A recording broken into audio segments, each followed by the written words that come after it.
Soyez tous les bienvenus sur Entre là, le podcast qui tisse des liens pour grandir, s'épanouir et se réjouir. Si les ressources terrestres sont limitées, il existe encore cependant des espaces sans limite. Une immensité à portée de cœur et de main. L'infinie richesse est dans nos liens.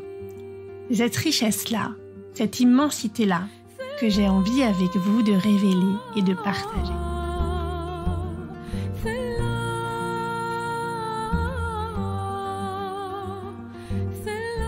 Civil ou pas, les périodes de guerre sont aussi des périodes de chaos, de non-droit, pendant lesquelles viols, rapts, tortures de femmes et d'enfants se multiplient. On en parle encore trop peu, on les punit rarement. Au début des années 90, l'Algérie a basculé dans un déchaînement de violences brutales, massives. Le terrorisme de ces années-là a fait plus de 200 000 morts, 1 million de personnes déplacées, des milliers de disparus, des dizaines de milliers d'exilés. Le frère et la sœur de Chérifa Haidar ont été tués par des terroristes à cette période-là. Toute sa famille était ciblée. Elle-même a évité la mort de justesse. Vous allez le voir, son énergie, son engagement sont inspirants. Avec elle, nous faisons une autre expérience de la force du lien. Du lien entre des personnes très variées qui permettent des avancées, et des avancées majeures pour les droits et pour le respect de chacun. À l'écouter, on comprend que notre engagement en Europe est important, tout comme notre responsabilité. Toute évolution positive dans un pays pourra favoriser une amélioration dans un autre, et ainsi faire boule de neige. La pression internationale a un impact. À écouter Chérifa, on comprend aussi qu'il y a des batailles qui nécessitent une persévérance opiniâtre. Il y a d'une part la nécessité de l'écoute et de la mémoire. La musique de générique du podcast Entre là dit un peu ça. Tella, Tamkant Deg Olive. Tu auras toujours une petite place dans mon cœur. Il y a ensuite la nécessité d'aider à se reconstruire, d'empêcher que cela se reproduise. Pour la victime, pour toutes les autres, pour empêcher que d'autres ne le deviennent. C'est long, ce n'est jamais définitif, mais malgré tout, c'est absolument nécessaire. En effet, impossible d'imaginer forger un monde fraternel si les femmes n'ont pas les mêmes droits que les hommes et si les violences faites aux femmes et aux enfants ne suscitent qu'indifférence et mépris. D'après l'ONU, dans le monde, 736 millions de femmes, soit près d'1 sur 3, ont subi au moins une fois des violences physiques et sexuelles ou sexuelles de la part d'un partenaire intime et ou des violences sexuelles de la part d'une autre personne. C'est 30% des femmes de plus de 15 ans. Et encore, ce chiffre ne tient pas compte du harcèlement sexuel. Les violences faites aux femmes touchent de manière disproportionnée les pays et les régions à faibles et moyens revenus. Selon les Nations Unies, 47 000 femmes ont été tuées en 2020 par un partenaire intime ou un membre de leur famille, soit une femme toutes les 11 minutes. Très souvent, ces féminicides sont l'aboutissement de violences graves, de véritables tortures. Il faut avoir le cœur bien accroché pour les lire jusqu'au bout, tant c'est difficile. Et pourtant vrai. Je vous ai partagé quelques chiffres, mais en Algérie comme ailleurs, il est très difficile d'obtenir des données exhaustives. Les femmes ne connaissent pas tous leurs droits. Rares sont celles qui osent porter plainte, et même quand elles le font, encore faut-il que la plainte soit enregistrée et que tout ne soit pas fait pour les inciter à revenir en arrière, en leur faisant peur de perdre leur famille, leurs alliés, leurs enfants. Et puis il faut encore que le processus aboutisse. Comment dans ces conditions défendre ses droits ? Comment être féministe dans un pays comme l'Algérie, encore très marqué par le patriarcat et la domination des hommes, tant dans les familles qu'au niveau du système juridique et politique. Voilà quelques-unes des questions que nous allons aborder avec Chérifa Haidar, juriste, cofondatrice de l'association Jazairuna. Féministe depuis son adolescence, dans le sillage du mouvement des femmes, elle est engagée pour la lutte pour l'égalité des droits, la prise en charge des féminicides et la lutte contre les violences faites aux femmes. Chers auditeurs, ce podcast et cet épisode sont pour toi. Entre là.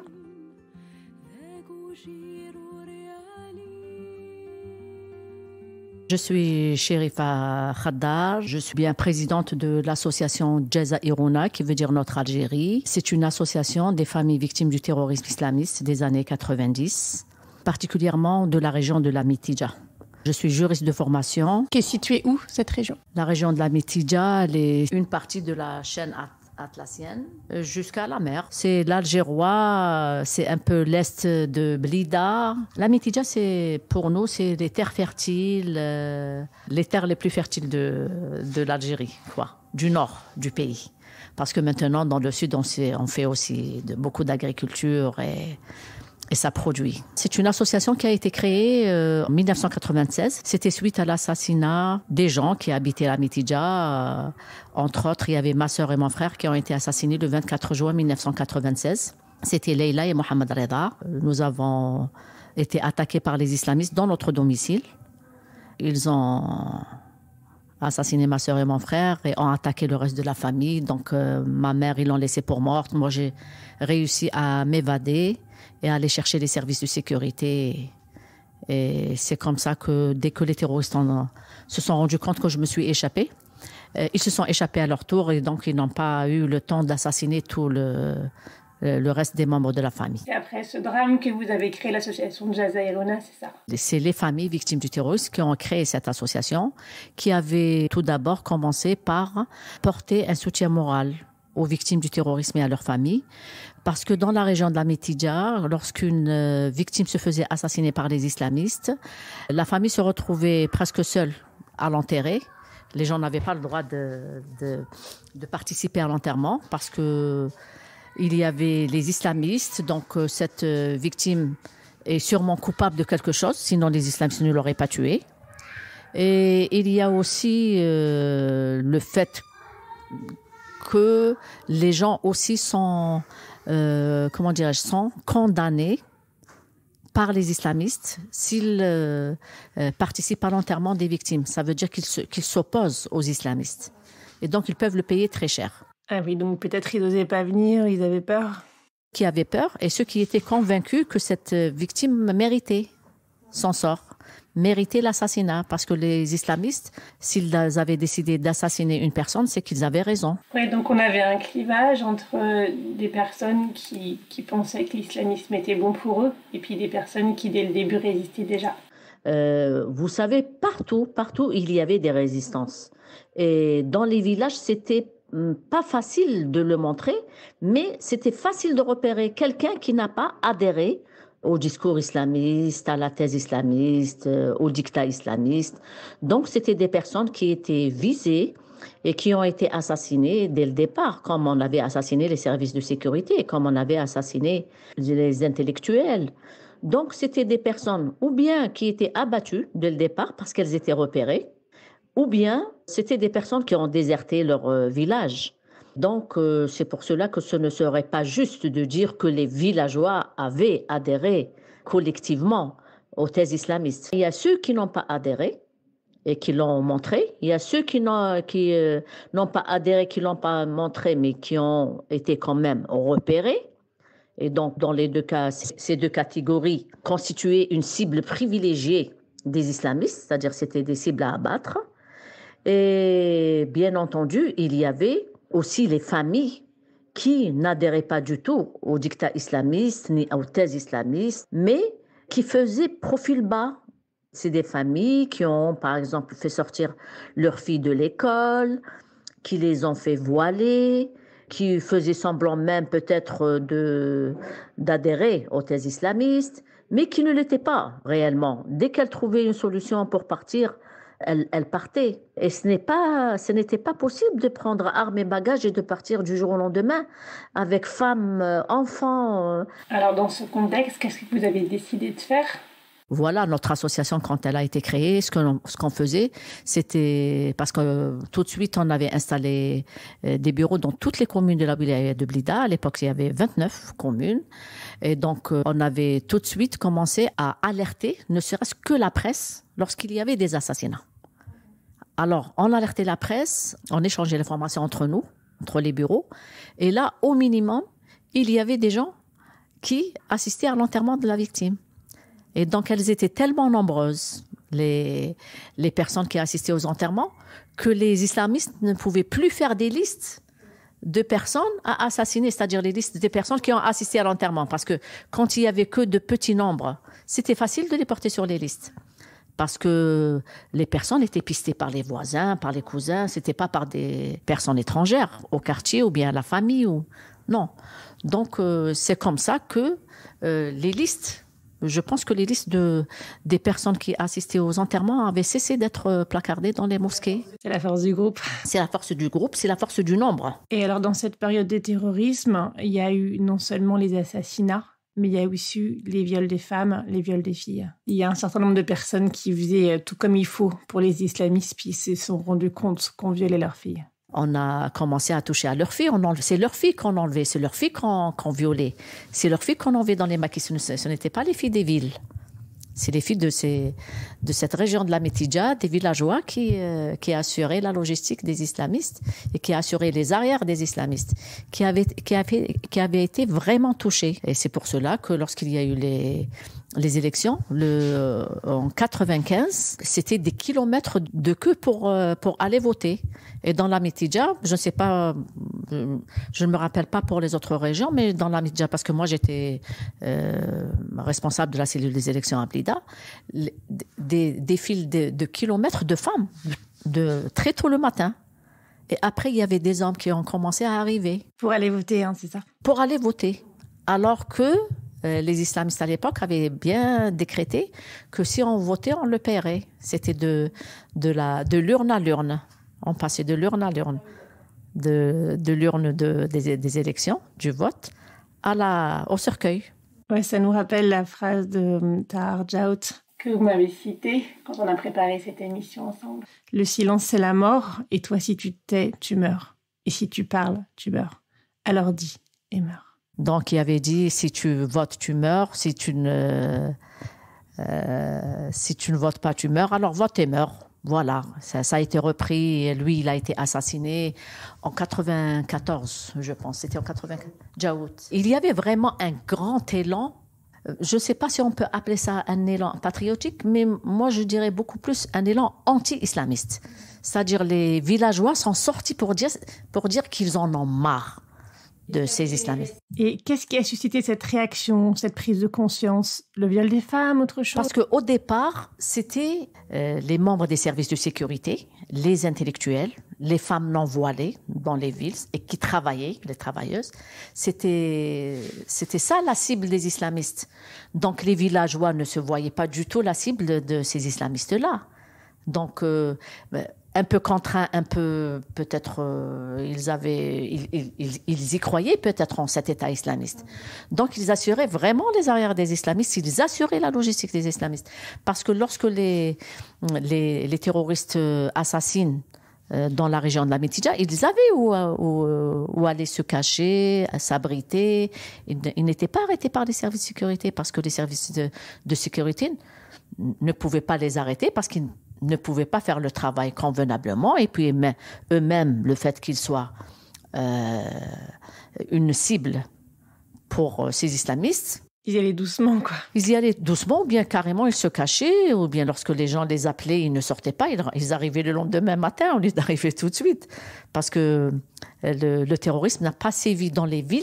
Dans les villes, c'était beaucoup plus des attentats ciblés, c'est-à-dire tel intellectuel ou ça, ou bien c'était des attentats à la bombe, comme ça s'est passé à l'aéroport, ça s'est passé à Miroge, ça s'est passé. Donc ces gens-là ne se sentaient pas particulièrement visés par les islamistes. Les islamistes savaient ce qu'ils faisaient, c'était les représentants de Dieu sur terre, donc on obéissait, on les portait. Mais le problème, c'est que ces islamistes-là, ces terroristes-là, ils se laissaient pousser des ailes, comme on disait, donc ils ont commencé à enlever les femmes de ces villageois. Ils les enlevaient, ils les violaient, ils les assassinaient. Donc ces villageois, ils ont commencé à se dire, bon, nos femmes et nos filles, ça y est, ne partent plus à l'école, elles sont voilées. C'est-à-dire, ils ont tout fait, tous les décrets des islamistes étaient appliqués à la lettre dans ces villages. Ils ont commencé à réfléchir. Peut-être qu'ils n'avaient pas compris tout de suite, mais ça donnait peut-être des éléments de réflexion. Ils se sont dit, il vaut mieux aller voter. Comme il y avait un élan, un très grand nombre de personnes qui sont parties voter, donc on ne pouvait pas assassiner une par une les personnes. Donc là, les villages ont subi les attaques collectifs, c'était les massacres collectifs. Donc la région de la Mitidja a connu plusieurs massacres collectifs. C'était des centaines de personnes qui... Le lendemain, lorsqu'on nous appelait, c'était des centaines de personnes qui étaient assassinées. En leur majorité, c'était des femmes et des enfants, bien entendu. Pourquoi? Parce que les hommes réussissaient à s'enfuir dès qu'ils entendaient les coups de feu. Donc, ils escaladaient les murs et les fenêtres et je ne sais pas quoi. Et les femmes, quand nous, on arrivait, les secours, les policiers, ils trouvaient les femmes qui avaient leurs enfants dans leurs bras et qui se cachaient dans les WC, dans les salles de bain, dans les sanitaires. Ils se cachaient là. Et les hommes... Il y avait beaucoup d'hommes qui étaient assassinés dans ces massacres-là. Mais dans les maisons, on avait trouvé beaucoup de femmes. D'ailleurs, les femmes ne pouvaient pas s'enfuir sans leurs enfants. C'est ce que beaucoup d'hommes ont fait. Il y avait donc les assassinats, les personnes qui étaient assassinées sur place. Et il y avait les jeunes filles les plus belles qui étaient enlevées et qui étaient emmenées. Donc, je pense que pour Sidi Moussa, je pense qu'il y avait 70 filles qui ont été enlevées le même jour. Il y avait aussi l'attaque de Ben Talha. Il y avait aussi une centaine de filles enlevées. C'est-à-dire, en plus des femmes et des filles qui ont été assassinées, c'est-à-dire des familles entières. Des familles entières. Avec les bébés, on avait même trouvé des bébés dans les fours. On avait trouvé du côté de Chlef un bébé dans une marmite d'eau bouillante. Des femmes enceintes éventrées. Donc c'est pour cela que maintenant, lorsqu'on parle de féminicide, que certains intellectuels ignorent cette partie de l'histoire de l'Algérie, de l'histoire récente, nous n'arrivons pas à comprendre. Comment est-ce que c'est vite oublié, c'est effacé de la mémoire?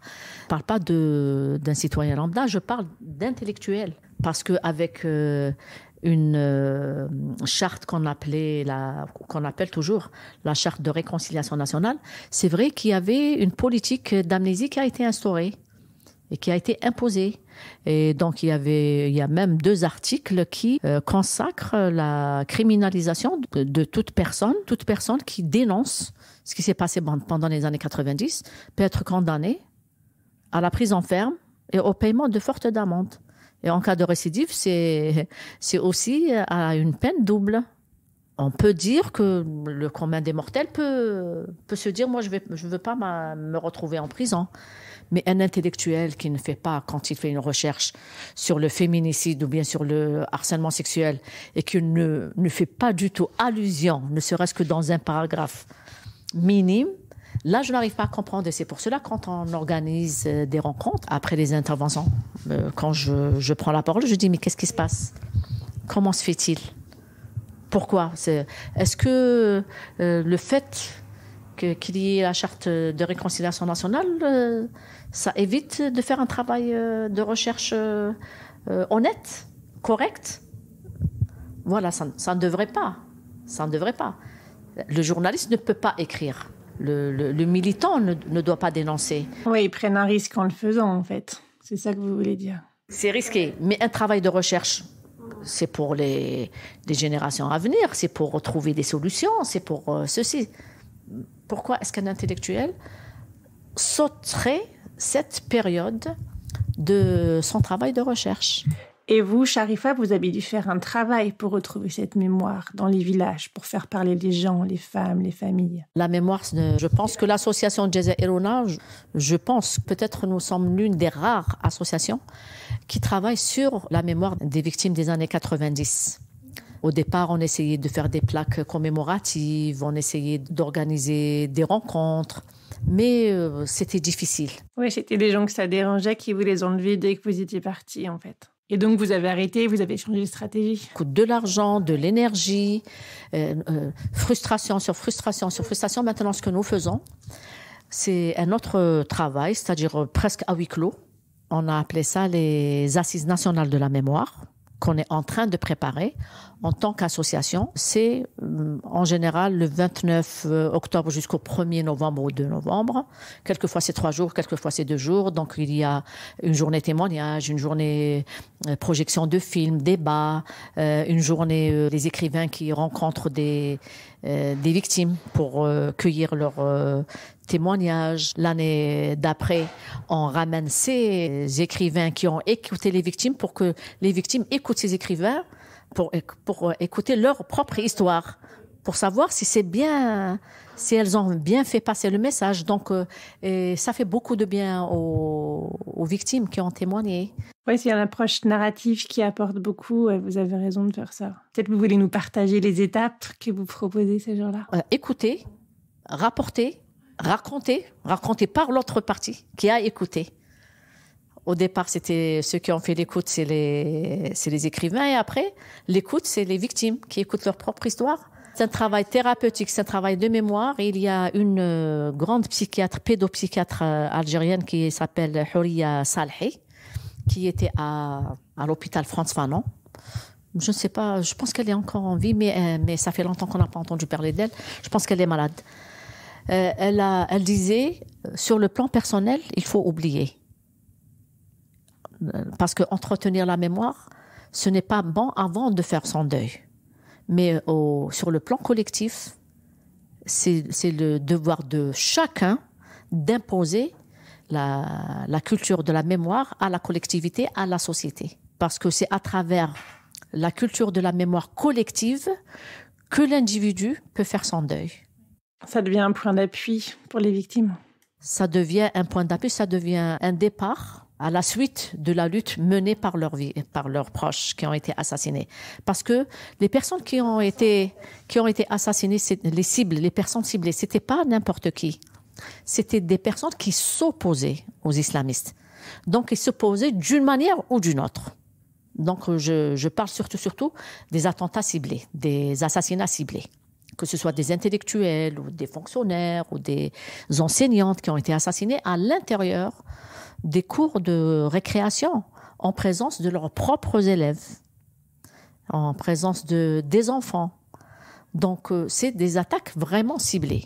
Il y a aussi les attentats, donc à la bombe, ça peut prendre tout le monde. C'est-à-dire, lorsqu'on brosse un tableau comme ça, en général, c'est ça qu'on trouve comme catégorie de personnes ciblées. Intellectuels francophones, magistrats, fonctionnaires des institutions locales, et les membres des services de sécurité, comme je vous l'ai dit, les femmes non voilées. Et alors vous, Charifa, au-delà du terrorisme, vous vous intéressez à la question féminine. Est-ce que vous êtes arrivée par les féminicides ou est-ce que c'est d'autres convictions féministes qui vous ont fait vous engager en fait pour les femmes en Algérie? Je suis le produit du mouvement femmes algérien. Je suis un pur produit du mouvement femmes. C'est quoi le mouvement femmes? Le mouvement femmes, c'était les féministes algériennes, nos aînés. Je parle de nos aînés. Et il faut jamais oublier les Djamilettes qui ont pris les armes contre le colonisateur, qui ont quand même constitué une partie prenante à la libération de l'Algérie. Il y avait après celles qui ont essayé de porter le flambeau de la lutte des femmes contre le code de la famille, contre le patriarcat, contre tout ce qui pouvait constituer une entrave à l'épanouissement de la femme. Donc voilà, je suis le produit de ce mouvement, parce qu'à l'époque, il n'y avait pas un mouvement féministe islamiste, ça n'existait pas. Il y avait un mouvement de femmes. À partir de 12 ans et tout ça, j'étais déjà dans les institutions du FLN. À l'époque, on appelait ça l'UNJA. Et donc, l'UNJA nous recrutait en tant qu'enfants. Donc, on nous faisait des activités comme la musique, du sport, de la danse classique, de la musique, des jeux d'échecs. C'était dans les centres culturels. Et c'est comme ça, donc, en 1996, le 24 juin 1996, quand ma sœur et mon frère ont été assassinés, ma mère, ils l'ont laissée pour morte. Et donc, là, on s'est organisé entre familles de victimes pour créer une association. C'était une association mixte. Donc, beaucoup de veuves étaient là. Et il y avait aussi des hommes qui ont perdu des enfants ou des femmes. Donc, c'était une association mixte. Et avec le temps, elle est devenue beaucoup plus femme que mixte. Et aujourd'hui, Charifa, quels sont vos engagements, vos actions? Le statut, au départ, prévoyait la prise en charge des familles victimes du terrorisme islamiste seulement.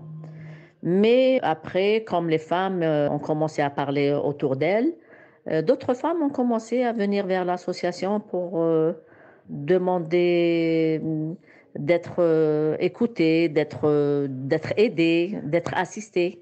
Donc, nous avons dû modifier les statuts de l'association et nous avons mis dans nos articles de notre statut la prise en charge des femmes victimes de toute forme de violence.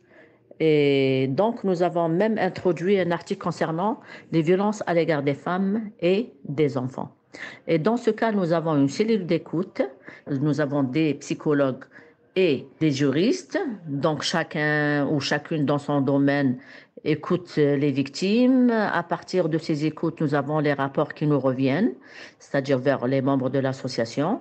À travers ces rapports, nous essayons de découvrir les besoins et à travers ces besoins, nous mettons en place des activités. Donc, nous avons des activités de sensibilisation sur les droits des femmes. Donc, on prend des articles de la CEDAW ou des articles du Code de la famille, du droit de travail, du Code pénal, et qu'on essaie d'expliquer aux femmes par des termes juridiques que comprendraient le commun des mortels. Donc, ce sont les juristes qui s'occupent de ça. Il y a des psychologues sur place. Et ça se passe surtout pendant des sorties en plein air organisées au profit d'une trentaine de femmes à chaque fois. Alors vous écoutez et c'est déjà précieux et nécessaire, mais à partir de cette écoute, vous essayez de transformer les lois. À partir de cette écoute fine, vous arrivez à comprendre où sont les besoins et où est-ce qu'il faut vraiment agir, intervenir et où est-ce qu'il faut appeler l'opinion et les instances publiques pour transformer les lois et le monde et la vie en Algérie. À partir de ces sorties en plein air, nous organisons aussi des ateliers de réflexion et les ateliers de réflexion regroupent en général de jeunes chercheurs, des étudiantes, des étudiants de plusieurs universités, des féministes, des représentantes d'associations, des représentantes même d'institutions, de certains ministères. Et donc nous menons des réflexions en faveur de tel ou tel sujet abordés par les femmes pendant les cellules d'écoute et pendant la vulgarisation de certaines lois ou de certains articles de loi. À partir de ces réflexions, nous avons des documents rédigés par des groupes ou bien uniquement après les réflexions, nous essayons de recueillir toutes les idées et nous rédigeons des documents pour en faire des documents de plaidoyer. Et donc, à travers les plaidoyers, ce que nous revendiquons, bien entendu, en général, c'est la modification de certaines lois, la promulgation aussi de certaines lois. Et le plaidoyer, on le mène auprès des parlementaires parce que ce sont les plus accessibles. Et aussi, on peut aussi, on le fait, on envoie au ministère, à la présidence de la République, aux représentants des deux chambres. Ce sont les principales activités de l'association, après celle de la préservation de la mémoire et de la culture de la mémoire. Et puis pour arriver à avoir un impact et trouver des solutions concrètes à des problèmes graves, comme les violences sexuelles, les féminicides, vous vous êtes vraiment focalisé dessus par des actions très ciblé, hein, c'est ça, Sharifa? Nous nous sommes penchés sur 3 thématiques. La première thématique, c'était sur les violences sexuelles et donc sur les droits à mettre en place. Et puis, nous avons travaillé aussi sur le phénomène du féminicide et donc avec des propositions de modification de loi. Et là, nous sommes en train, jusqu'au 10 décembre, nous avons travaillé sur le discours de haine contre les femmes sur les réseaux sociaux. Et donc, à travers notre travail, nous avons découvert que des féministes ont travaillé pendant les années 90 sur le discours de haine contre les femmes sur le journal des islamistes de l'époque. Et donc, nous essayons de retrouver ce document pour l'introduire dans nos documents. Il s'agit de la charte des associations à s'engager à mener une campagne sur le numérique pour contredire le discours de haine. Donc, nous essayons de publier quelques vidéos et peut-être aussi l'étude qui a été faite avant le 10 décembre, journée internationale de la Déclaration des droits de l'homme. Et surtout, ça rentre dans nos activités des 16 jours d'activisme contre les violences à l'égard des femmes. Le travail que nous menons, c'est un travail colossal, fatigant, qui demande beaucoup d'énergie, qui demande beaucoup de ressources, qui demande beaucoup de patience. Mais je pense que nous arrivons à réaliser ne serait-ce que 50 ou 60% de ce que nous projetons de réaliser. Alors, avec de nombreuses autres associations, vous avez réussi à changer un certain nombre de lois et de réglementations. On les mettra à la fin de l'épisode pour les personnes qui ont envie d'avoir un tout petit peu de détails. Puis vous me disiez, en préparant cet épisode, c'est pas parce qu'il y a un droit qu'il est appliqué. D'une part parce que tout le monde le connaît pas, que ce soit les femmes, les victimes ou les abuseurs, ou éventuellement l'entourage. Et puis, il y a le poids de l'entourage, ça c'est partout dans le monde, le poids de l'environnement, les peurs des uns et des autres. Qu'est-ce qui fait, à un moment donné, que les femmes prennent le pouvoir sur leur vie et agissent et se battent pour que ça change? Je pense que les femmes qui arrivent et qui poursuivent les démarches, surtout les démarches judiciaires, ce sont les plus persévérantes. Parce que c'est des femmes en général qui finissent par avoir un soutien déjà dans la famille. Il y a aussi des associations qui ont ouvert les centres d'écoute et donc quand ces femmes-là passent par les centres d'écoute, passent par la psychologue, la juriste, les conseils des juristes, finissent par prendre des décisions ou bien des décisions de poursuivre leur agresseur en justice ou bien elles décident de réintégrer le domicile familial avec certaines conditions et elle pose certaines limites et elle préfère rester chez elle plutôt que d'aller vers la justice et donc surtout pour les enfants ou bien quelquefois même pour elles-mêmes. Elles estiment qu'elles ont le droit de rester chez elles d'empêcher l'agresseur de les agresser encore une fois, que ce soit verbalement, psychologiquement ou bien physiquement. Il y a beaucoup de femmes qui, après quelques séances de prise en charge psychologique, vous disent, ça y est, je suis fixée. Ça y est, j'ai pris mes décisions. On voit que leurs idées sont un peu plus claires, déjà en les exprimant. Est-ce qu'il y a un message que vous aimeriez transmettre aux personnes qui nous écoutent en France, au Québec, dans tous les pays francophones d'Afrique, sans doute un peu en Kabylie, en Algérie? Qu'est-ce que vous aimeriez dire à tous? Je voudrais m'adresser aux femmes du monde entier, aux femmes qui peuvent être éventuellement victimes, de prendre les choses en main, de faire confiance à l'entourage, de se confier, de demander de l'aide, parce que ce n'est que de cette manière qu'on peut éviter le pire. Ce que nous savons depuis que nous travaillons sur les violences à l'égard des femmes, c'est que tous les féminicides, sans exception, sont l'aboutissement d'un processus de violence qui s'est exercé sur la victime pendant de longues années. Vraiment, un féminicide ne vient pas du jour au lendemain. Donc, toutes les femmes qui subissent ou qui peuvent subir ou qui éventuellement subiront une violence quelconque, elles ne doivent en aucun cas la minimiser, même si quelqu'un de l'entourage essaie de minimiser la situation violente. Adressez-vous à d'autres personnes, adressez-vous à des associations, parce que les associations de protection des violences, des femmes contre les violences, existent partout dans le monde. Il n'y en a pas peut-être beaucoup là où vous êtes, mais essayez de vous renseigner parce que par téléphone, on peut déjà dénoncer une violence. Par le biais des réseaux sociaux, par le biais de ces enfants qui vont à l'école. Essayez de trouver de l'aide, de l'assistance et ne vous laissez pas faire. Bon courage pour toutes les femmes qui subissent des violences à travers le monde.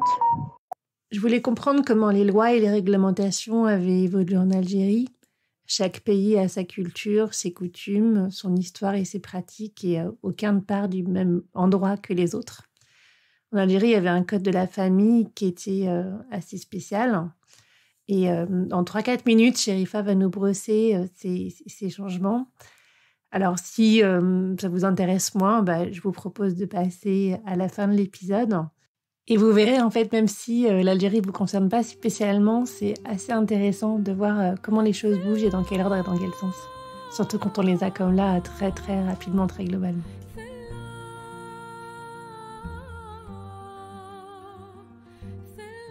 Alors, où en est la loi de la famille en Algérie ? Quelles évolutions avez-vous réussi à obtenir grâce à vos actions et celles des associations avec lesquelles vous travaillez de concert ? De l'association Jazairuna sur la loi sur la prise en charge des femmes violées pendant les années 90 par les terroristes islamistes. Donc, c'est une évolution. Aussi, elle n'est pas tout à fait satisfaisante, mais il s'agit d'une évolution aussi. Pour ce qui est de la Constitution, de l'évolution de certains articles qui ont consacré la protection des femmes, nous avons l'article 40 qui a été consacré par la Constitution de 2020, par le modificatif de la Constitution de 2020, qui consacre la mise en place de mécanismes de protection des femmes contre les violences commises à leurs égards. Les plus grands modificatifs de loi concernent ces 4 lois: le Code de la famille, la loi électorale pour les droits politiques, et puis l'article 40 de la Constitution. Et plus spécifiquement, au niveau des violences sur les femmes, il y a eu quelques avancées aussi, je crois. Il y a eu plusieurs mécanismes mis en place, dont la pénalisation du harcèlement sexuel sur les lieux de travail, c'était en 2004, l'amendement du Code de la famille en 2005, l'amendement du Code de la nationalité en 2005. Il y a eu en 2015 la pénalisation des violences à l'égard des femmes. Et puis, entre autres, il y a eu quelque chose aussi à propos des pensions alimentaires, hein, c'est ça ? Il y a eu en 2015 la création d'un fonds de pension alimentaire. C'était par rapport aux femmes qui avaient la garde des enfants et dont l'ex-époux était récalcitrant pour payer la pension alimentaire. Et puis un mécanisme de protection bien plus global pour protéger la femme ? De protéger la femme contre toute forme de violence en tout lieu et en toutes circonstances, dans l'espace public, dans la sphère professionnelle et dans la sphère privée. Et surtout qu'elle a consacré que la loi garantit l'accès des victimes à des structures d'accueil et à des dispositifs de prise en charge et à une assistance judiciaire gratuite, bien entendu. Est-ce qu'il y a encore un projet dont vous aimeriez nous parler ? Le dernier projet sur lequel nous menons des actions, il s'agit du discours de haine sur les réseaux sociaux contre les femmes. Et donc, nous avons mis en place quelques petites vidéos, une charte entre les associations pour mener la campagne d'un discours contre le discours de haine. Et puis, nous sommes en train de préparer des recommandations pour faire un plaidoyer afin de modifier la loi sur le discours de haine et de prendre certaines dispositions pour mieux protéger les femmes contre les discours de haine. Chérifa, un grand merci pour notre échange, pour votre témoignage et votre engagement très concret pour les femmes en Algérie. Gaëlle, c'est à moi de vous remercier de m'avoir offert quand même cette tribune d'expression. Ça a été un plaisir.